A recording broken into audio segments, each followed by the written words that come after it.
Infelizmente, no nosso mundo atual, eu posso dizer que quem está vencendo essa batalha é o Mr. Hyde.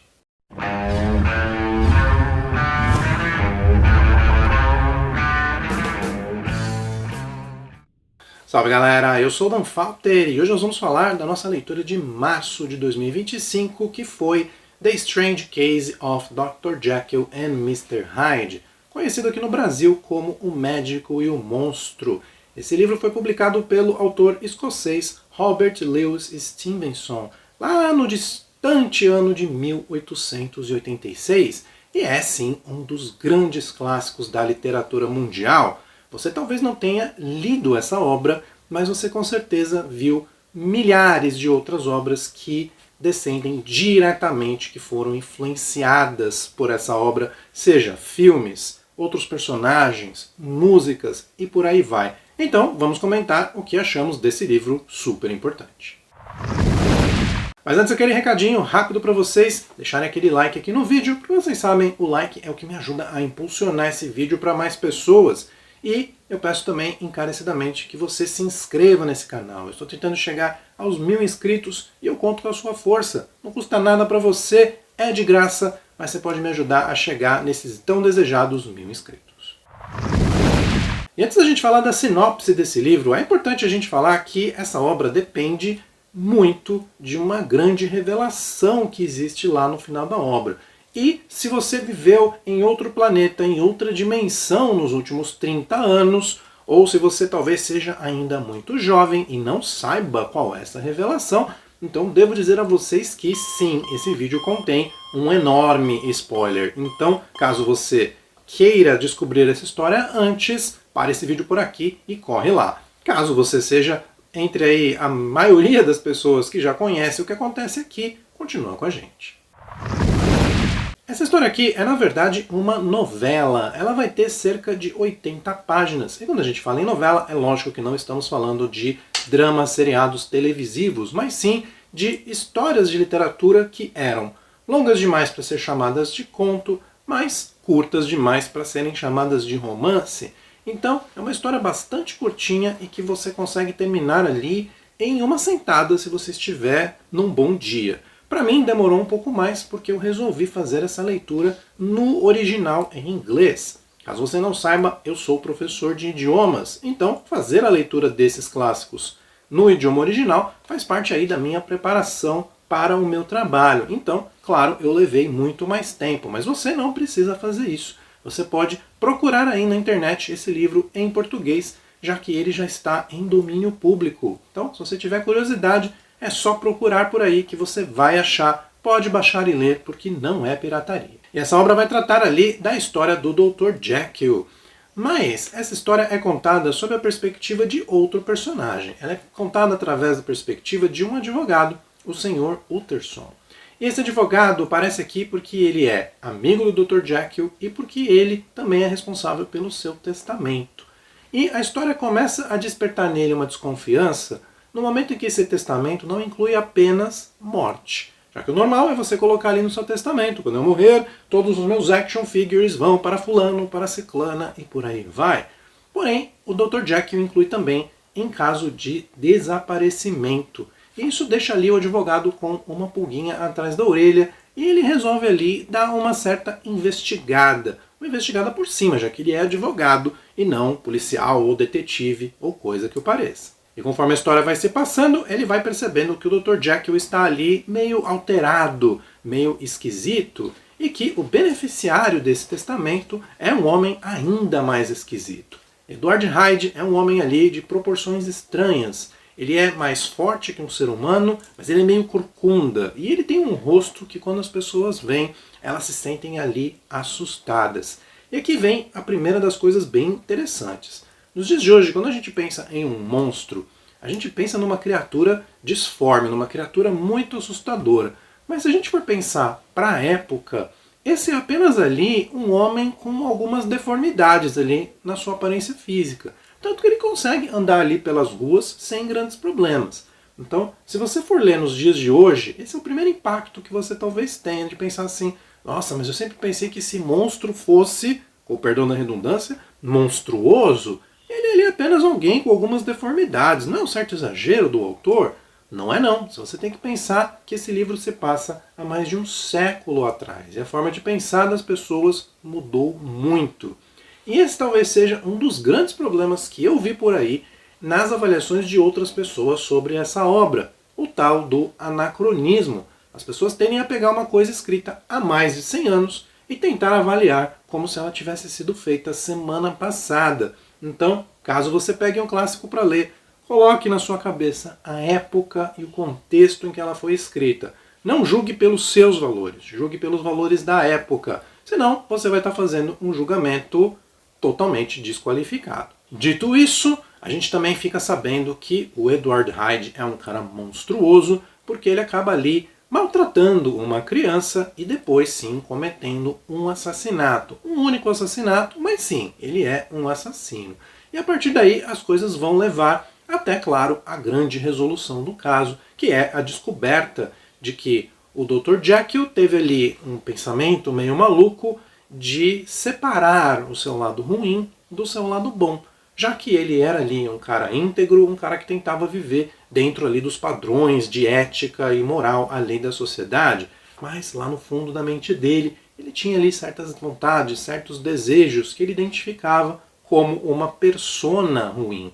Ele resolve então separar isso daí. Ele queria criar dois seres distintos. O que acaba acontecendo, infelizmente, é que ele acaba se transformando temporariamente nesse monstro e fica nesse vai e vem até o momento em que a história vai terminar.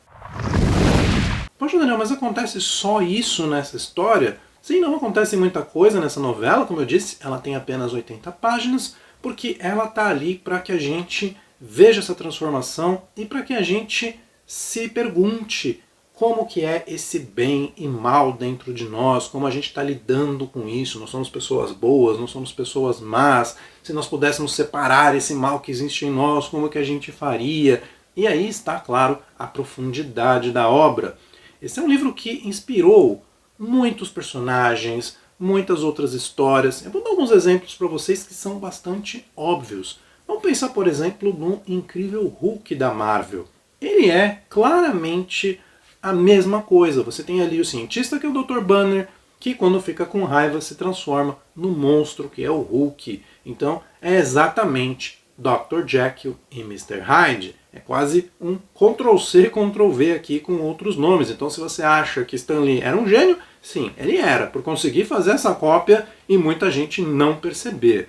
Mas você também vai ver isso em obras mais recentes, obras onde as pessoas têm ali distúrbios de personalidade, onde as pessoas têm inclusive múltiplas personalidades. Tudo isso só é possível porque essa obra existiu um dia. Então, por mais que ela pareça simples aos olhos de um leigo, na verdade não, porque graças a ela uma enormidade de coisas foi desenvolvida. Passando então para a minha análise técnica, você já pode imaginar que um livro escrito em 1886 jamais teria sido publicado se não fosse muito bom, não é mesmo? Pois é o que costuma acontecer. Era muito difícil publicar um livro naquela época, então não passava qualquer porcaria como passa nos dias de hoje. Essa novela é mais do que um clássico, é uma coisa imperdível e excelente. A escrita aqui, é claro, vai ser um pouco lenta se nós pensarmos nos dias atuais. Os fatos vão acontecendo bem devagarzinho, mas claro, a gente tem que pensar que o leitor da época não sabia o que estava acontecendo. E durante a minha leitura eu ia percebendo isso, que o autor coloca ali algumas pistas, algumas iscas, aquele tipo de coisa que no final, quando vem a revelação, a gente olha e fala, nossa, eu não tinha pensado nisso. Como aconteceu comigo, por exemplo, naquele filme O Sexto Sentido, onde o filme todo se passa e tem um fato escondido, e lá no final esse fato é revelado e você olha e fala, caramba, estava na minha frente o tempo todo e eu não tinha percebido. Tá? Isso já aconteceu nessa obra aqui. Então, muitas das técnicas, muitas das influências que a gente vê em tantos autores e autoras por aí saíram dali. A escrita é perfeita, não tenho o que comentar. Claro, como eu disse, ela é um pouquinho lenta e bem detalhada, bem descritiva, como era o padrão da época. Ainda assim, foi uma leitura bem tranquila para mim, mesmo em outro idioma. Então foi um livro que, apesar dessas dificuldades, transcorreu de forma tranquila. Então, não tem como não dar uma nota que não seja nota 5. Falando na minha experiência pessoal, esse foi um livro que eu fiz a leitura de uma forma um pouco diferente. Quando a gente pega um livro para ler, a gente normalmente não sabe qual é a história. Então, a gente lê ali para descobrir o que vai acontecer com aqueles personagens. Nesse caso aqui, eu já sabia exatamente qual era o final do livro. Então, mesmo sendo a minha primeira leitura, ela soou como uma segunda leitura. Aquela leitura onde a gente começa a fazer já observando como o autor montou as coisas. Então, quando ele deixava alguma pista, eu já olhava e falava, isso daqui vai ser usado ali no futuro. Ah, olha só que legal, aqui ele construiu tal coisa. Nossa, uma pessoa que está lendo isso aqui pela primeira vez não vai perceber isso, mas eu já consigo perceber. Então, essa foi uma leitura prazerosa para mim, mas de uma forma diferente, porque eu já lia fazendo uma análise mais técnica, já pensando inclusive no que eu viria a falar para vocês nesse vídeo. Então, foi um tipo de leitura muito diferente, mas também muito prazerosa. Então, devo também dizer que a minha nota pessoal vai ser nota 5. É isso aí, galera. Eu sei que a maioria das pessoas de hoje que já tem dificuldade em ler livros mais recentes, que infelizmente acha que a leitura é algo dispensável, não vai querer passar perto desse livro. Mas, se você não é uma dessas pessoas, se você ainda acha que existe sim muita coisa legal para se tirar das páginas de um livro, eu recomendo que você vá atrás dessa leitura. É uma leitura curtinha, e quando você vê vários personagens aí na nossa literatura, no nosso cinema, que são ali dúbios em personalidade, você vai saber da onde isso saiu. Então, enquanto outras pessoas vão estar ali, nossa, esse autor é genial, veja o que ele criou, você vai pensar, não, esse autor foi influenciado por tantos outros que beberam dessa fonte. E nem dá para dizer que o Robert Louis Stevenson foi o primeiro a fazer uma obra como essas.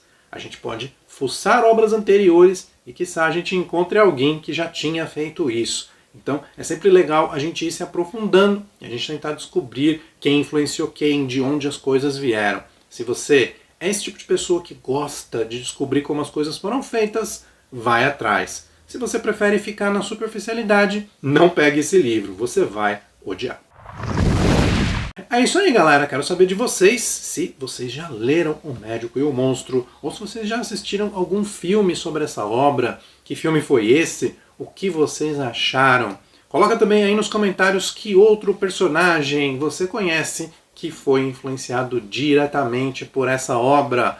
Assim a gente deixa a seção de comentários mais interessantes. E comenta também aí qualquer eventual probleminha que você encontrou no vídeo. Às vezes eu digitei alguma coisinha errada, como eu fiz no vídeo anterior, mas deu tempo de corrigir. Então, alguma observação, alguma coisa a acrescentar? Coloca tudo aí. Eu leio todos os comentários, respondo sempre que possível. Um grande abraço a todos e até o próximo vídeo.